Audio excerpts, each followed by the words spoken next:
అన్ని చర్చిలు తిరిగేశానండి, ఏ చర్చి మంచిది కాదు. మీరు చెప్పండి యేసన్ గారు, అక్కడికి వెళ్తాను. యేసన్ గారు అలా ఆలోచించి అన్నాడట, తమ్ముడు నాకు మంచి సంఘం తెలిసిన ఆయన, పవిత్రమైన సంఘం, నిష్ట కలిగిన సంఘం, ఆధ్యాత్మికంగా ఎదుగుతున్న సంఘం, అదే అదే అదే అదే అదే అదే ఆ సంఘమే చెప్పండి యేసన్ గారు అండి, అక్కడికి వెళ్తాను నేను. సచ్చినా చెప్పండి నీకు. అయ్యి బాబు అదే అంటాడు బాబు, ఆ మాట అంటారండి. అవునురా నిజమే, ఎందుకంటే నువ్వు వెళ్ళి అడుగు పెట్టావంటే ఆ సంఘం కూడా చెడిపోతుంది. మీకు అర్థమైందా?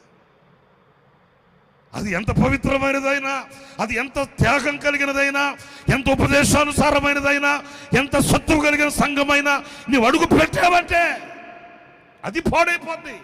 సంఘం కాదు చెడిపోయింది, నీ మనసు చెడిపోయిందిరా.